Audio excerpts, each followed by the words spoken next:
when you are on your pipeline and you want to create a new quotation for one of your opportunity, you click on your opportunity. Here you can see all the history of quotes that were created for this opportunity, and you can see the status of each of them. You also have here the value of every quotation that were created and confirmed. So you want to create a new quotation. You click here. Here for the customer fields, on the first stage of creating an opportunity, if it was not an existing client, you're keeping it blank. On this stage, you have to provide a customer.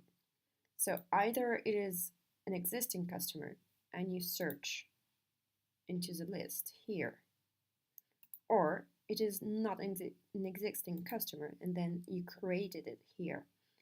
I would advise to always search first if it's existing client or not. It might be in another country, we might have already the customer in our list.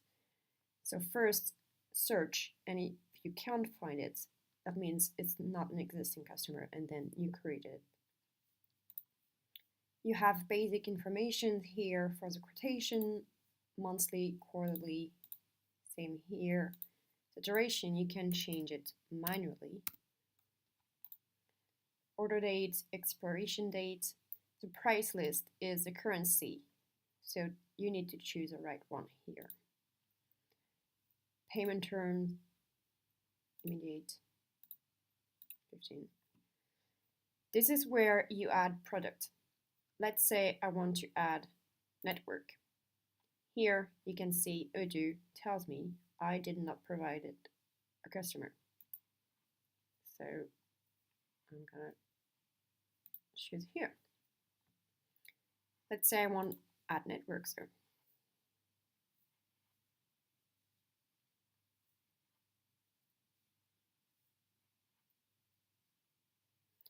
this is where you create your bundle. So you have all the information here. Choose your pub A. You have the full list here. Let's say I want this one, and let's say I want to here. If the route between the pub A you chose and pub Z you chose exists, Odoo will automatically generate information here. If the route does not exist, Odoo creates a notification box that tells you it does not exist. That means you have to choose other route. If you include backup, you look here and Odoo generates automatically a backup proposition. You have the route here with details. And the product, you can change the quantity here, the value here.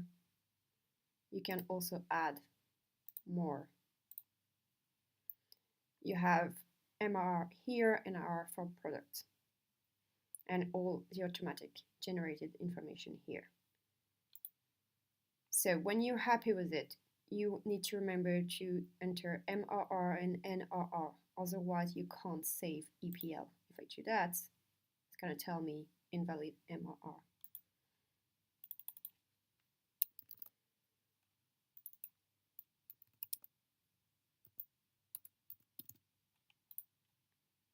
Save. So here you can see every status of your quotation. This is the draft part. This is when you send it, and then when it generates a sales order. So we're back to the draft of the quotation. You see there is a network product that we added. You can add any other here, and once you're happy with it, you save it. Now you can review it and look if it's what you were expecting. If you're happy with it, or if you want to add document, you can here, or you can delete it. You can also create an invoice for it. Let's create the deal sheets from that. So now we are on the draft of the deal sheet. Before confirming it, you can review again here every details. You can change manually here the prices, or you can delete. Here you have the summary of cost and margin. So here you can see minus 43, not good, so you can then edit everything and change to make sure the margin is good for you. Once you're happy with all of this, once you have added any document that would be relevant for it, you confirm. When you confirm, you have to choose a reviewer. This is where you choose a pre-sale you want to send that to. So the pre-sale will then, let's see if there's another one. Nope. Whoop. So that's where you generate a pre-sale. Confirm, and then it's sent to confirmed. Then the pre-sales will receive that and we review it, and if it's good, they will validate it. You go back to your quotation, you can see status here, went to deal sheet. If you go back to your opportunity, you can see the numbers here that changed. So this is how you create quotation and deal sheet.